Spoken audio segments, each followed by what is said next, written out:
Hey everyone, it's Wills aka The Law here with another fantastic map review of Koth Ashville RC1 Week 7. Get hype. Who's going to playoffs? Hopefully me. Maybe not. Anyway, this is a map that has been featured quite a lot. It's been changed many a time. I remember when it was Coal Plant. That was a lot of fun. But yeah, it's a well done map. A little big for 4s, maybe. I'll go over that a little bit. But it's a really fun map for Scout, really fun map for Soldier, really shitty map if the other team has a good sniper, and it can actually be a very solid map for Heavy as well if your team's got a slight advantage. So, first of all, we're going to talk about the rollouts, and let's go right to that. So there are two rollouts, really, on this map. You can go left, and you're gonna either cut up right through here and get on the point. If you're a scout, you're gonna jump up on here. I really prefer to have the scout roll out left side so you can get up here and deny jumpers, because a lot of times the soldier is going to be coming out of here, and because you get here faster than their soldier probably will get to there, you'll be able to see, oh hey guys, soldier's about to jump over that house, and you can rotate over. Oh, I made the jump. Beautiful. You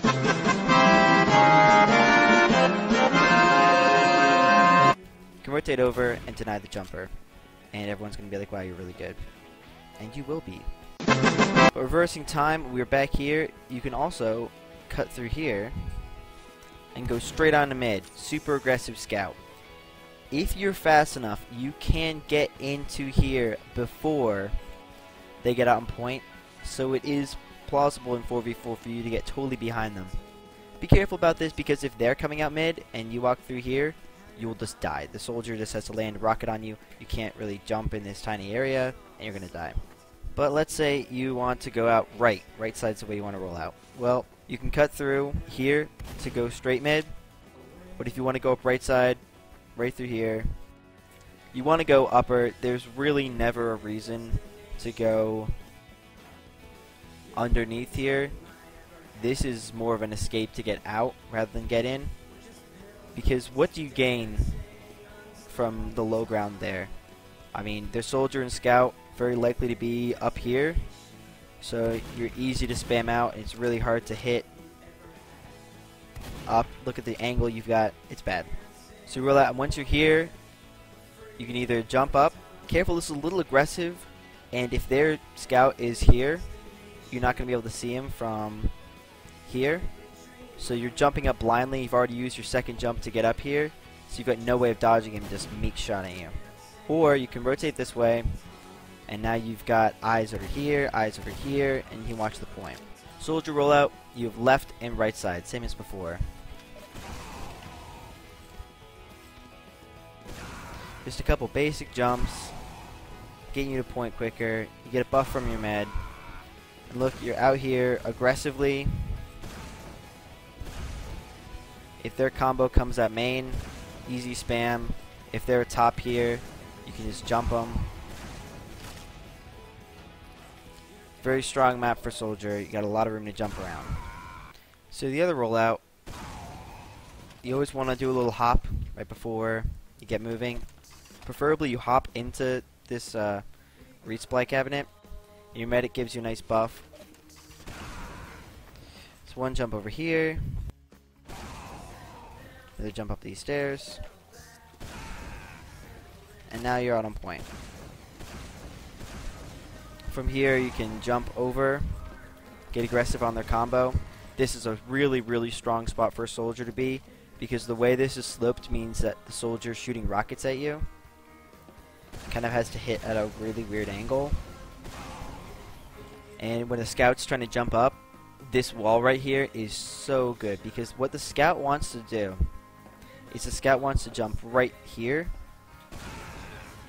So if you shoot a rocket at that wall right there, the explosion radius gets about to here, so that scout is totally knocked off course over here, and it's just easy to clean him up.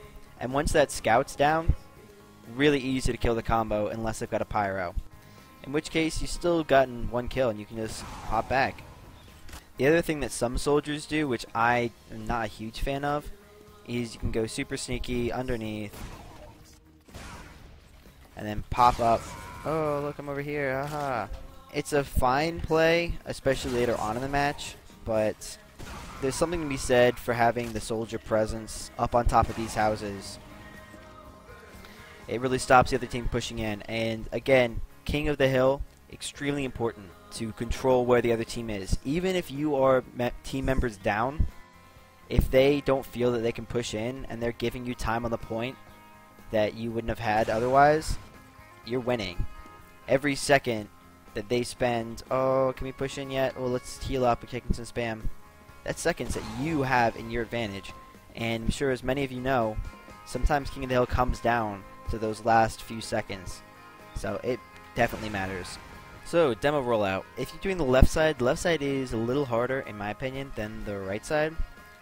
And it's actually not really that much stronger. So, it's up to you if you want to do it. You want your first sticky to be high. And your second sticky just gets you to the stairs. From here, walk and charge. And get your sticky across. What you want to do when you're coming out this left side is you need to have at least a soldier and a scout protecting you. Jumping up onto this roof.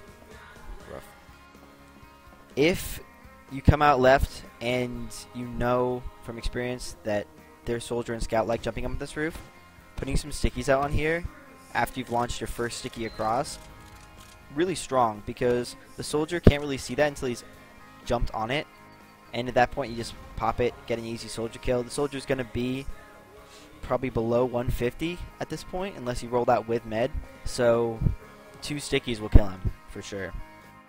And don't forget, sticky damage is back up, so easy kills.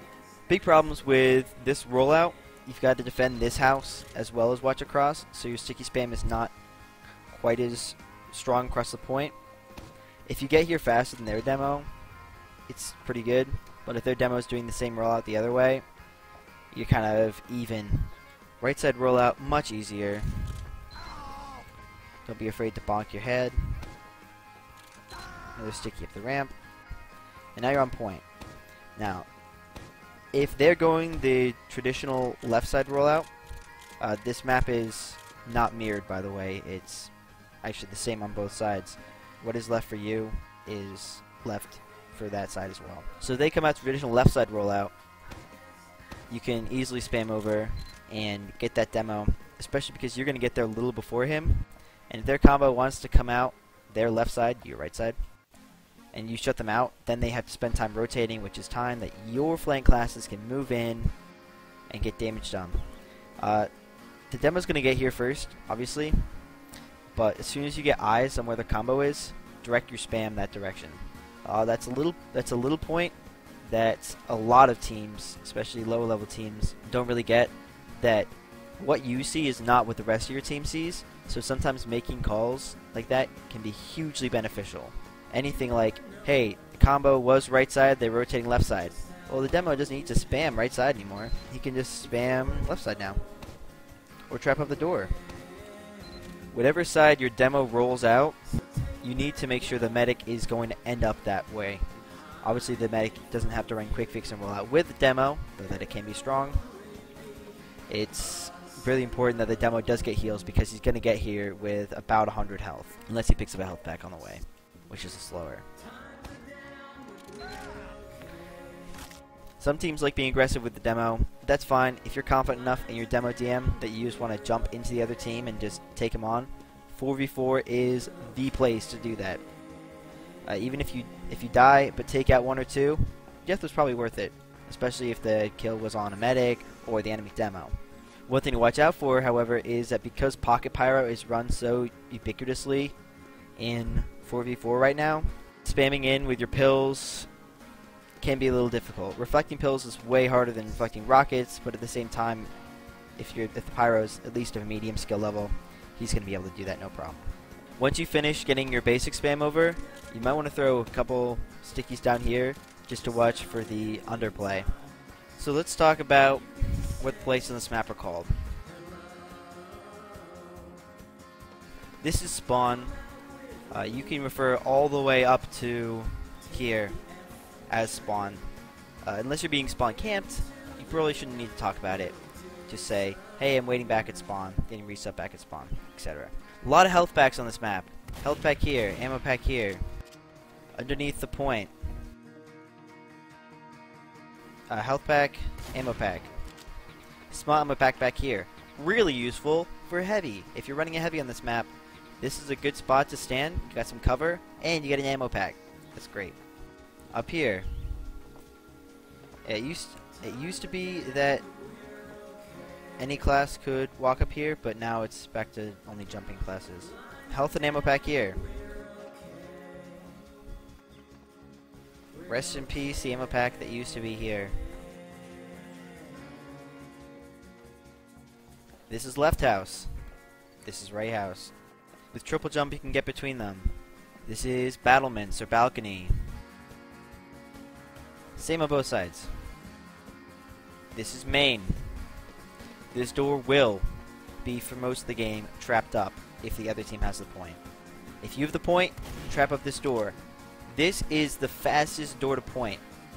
Nowhere else, right side or left side, will get you onto point as fast as this door. So that said, you should not give it to them for free. If this door is trapped, even if they know that it's been trapped in the past and they have to stop and check for traps, that's an extra second or so that you have to react. And in an FPS, it's all about reaction time. This is the left side. Some people call this area garage. Left side works for me. This is a solid place for your combo to hold. This or battlements. I prefer this. It's a little more covered as long as you've got people watching the door behind you. You build up your crits. Crits is really good on this map. Demo, crits, stickies. If they have the point, especially in 4s, 2 crit stickies easily wipe the other team if they're all nice and bunched up for you. If you're a medic on this map, please, please count Uber.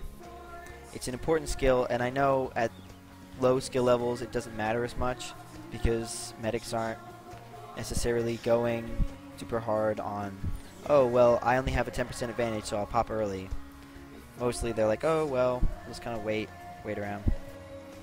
That's not going to work forever, and the faster you know what percentage the enemy has, and the faster you start practicing knowing that at all times, the better your medic play is going to be. Because medic does not have a lot of mechanics as far as skill goes, knowing all the high game sense stuff, really useful.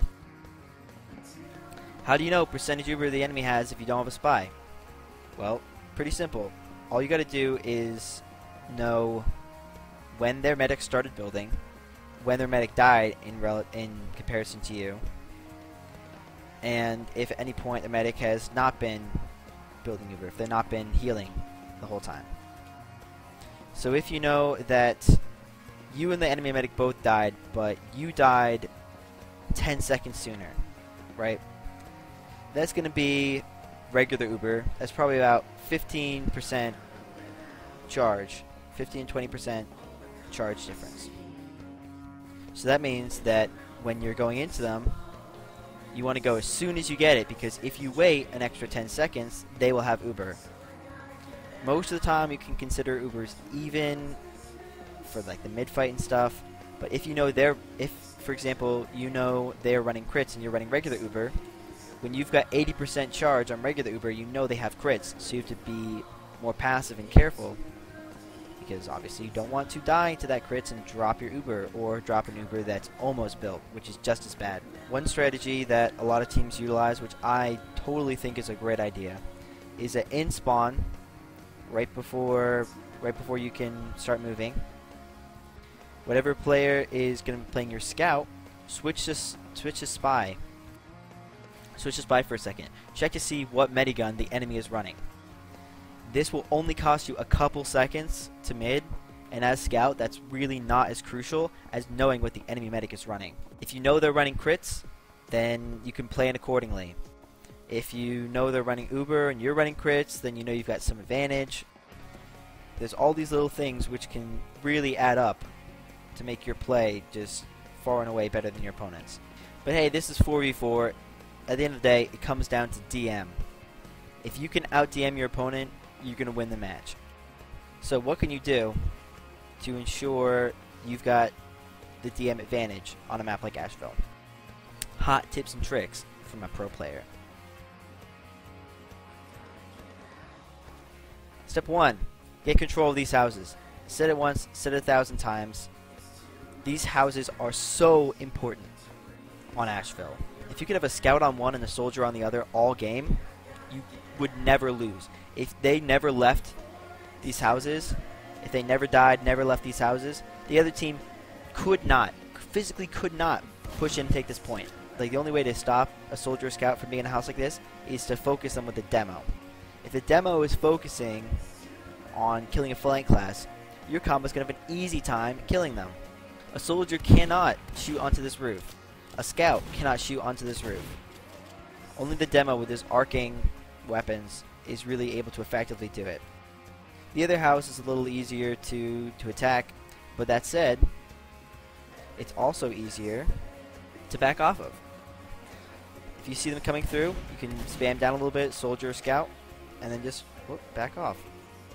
And then if you know they're pushing in, jump back up. And now they can't push in as aggressively because they know they have to keep checking this roof, saying, "Oh, we're pushing in." It's like, and the second they drop to this low ground here, boom, they've lost vision of that roof. And this is the point at which you can just come down behind, kill them. Backscatter has been banned, so you can't do that, unfortunately. Scooty friends. But that's okay, regular scattergun's still way better anyway, so you might as well just use it. Forward holding on this map is a little tricky because there's so many ways to go. It's really hard to watch, especially with only 4 people. Keeping in mind that at least two of the people are going to be in the combo. So if your combo is holding here, you've got this door and like a kind of eye on this door, but you've got nothing on bats. So you've got your flank class watching bats. Now you've got kind of weak watching this door. If you're going to forward hold, get your combo onto battlements. I think it's much stronger, and you can have your flank just watch from here. Your flank can make the call for your combo to rotate if they see any action. Kind of sketchy. It's kind of sketchy to try a forward hold unless you really know that you can easily out-DM the other team. That said, you're in a really good position of power right here because they can't come through this choke if they want to, if your combo's here. And if your combo rotates over here, again, you've got this high ground advantage. And it can be really strong. So a class that is great to run on Ashville and King of the Hill in general is Sniper. It's the Australian shooty man. Look at this sight line. You're kidding me. So you can shoot all the way across. You've got vision of the entire point here. And if you think they're coming out there, you've got this nice little window right here. If you think they're going to be coming up top here, you've got a lot of vision. And even on the left side, just got a lot of vision on this map. Really long sight lines. Another off-classing option that'll be sure to piss off the other team. Run a spy. So you walk right through here, and right as you drop, you go invis. That gives you just enough time to get up here. You can pick up some more cloak if you're not feeling safe. But at this point, the combo is either going to be over there, or trying to push forward here, or even better for you, kind of milling about here. Super easy to come up behind and get some sick steps. Important to know where their combo is, obviously, because you don't want to be walking up the wrong side. Disguise, you can just go Scout or Pyro, probably be easiest. So, mid-fight, have control of the roofs. You want to be aggressive, get damage out. If your medic goes down, just sack for their medic. This is because it's King of the Hill. You actually don't want to sack for the point, because if you cap right away but wipe, they will have spawn advantage and they can just instantly recap. So the couple seconds you gained isn't really worth that much when you're out of the fight for way longer than they are. To clarify, if you have the point, if I've captured the point, my team will spawn slower than the other team. Some ban updates. The Kongaton has indeed been banned. Write to your local senator. This is an obscenity that cannot be stood for. We need Kongaton back in 4v4 as soon as possible. Thank you. Oh, and one other thing that a lot of people have been asking me about. Why does my screen look weird and different to your screen? Well, two things. First of all, I turn view models off for almost all my classes. Spy kinda is weird because it's got so many weapons. But view model off is really good because look how much of the screen is covered up by my gun every time I fire. Probably like 25% is kind of obscured. And even when I'm not firing, you've got so much of your screen is just filled with, what, a gun. And look at this. Heavy is the best example. I mean, when your gun is not spun up, you've probably got 25% of the screen completely covered. Even when you're firing, it's still a decent amount of the screen that you can't see. And there's really no need for it. You know what gun you're using for the most part. You can just look at the ammo counter. And you can see more of the screen. If you're fighting a scout, if you're fighting anything that's going to be hard to see, it's really good not to have view models on. And the other reason things look a little different is because I have my FOV, field of vision, turned up to the maximum, 90. You cannot turn it past this without using cheats, and those are cheats, so don't do it. UGC will ban you if you cheat, and that's no fun. But this lets me see more, and in an FPS game, reaction time is a lot, but you can't react to things you can't see, so information is really important. Being able to just simply see more of the screen, it's just so valuable. I strongly recommend that you get used to playing with no view models, for one thing. And you try turning up your FOV. The latter is really something that doesn't feel that weird, and especially once you turn view models off, you won't notice the models look any different.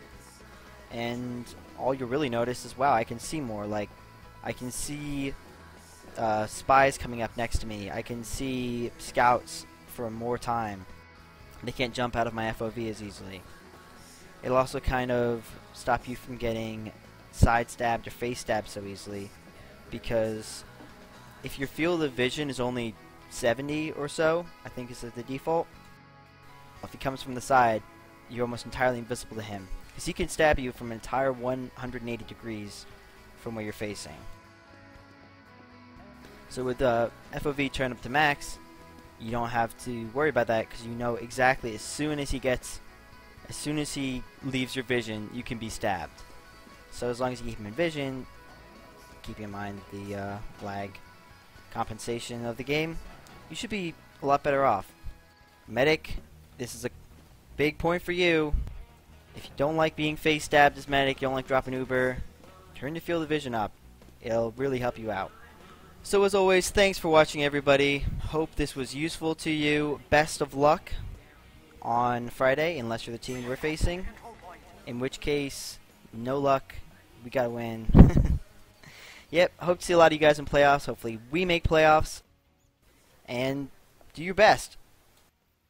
Thanks a lot.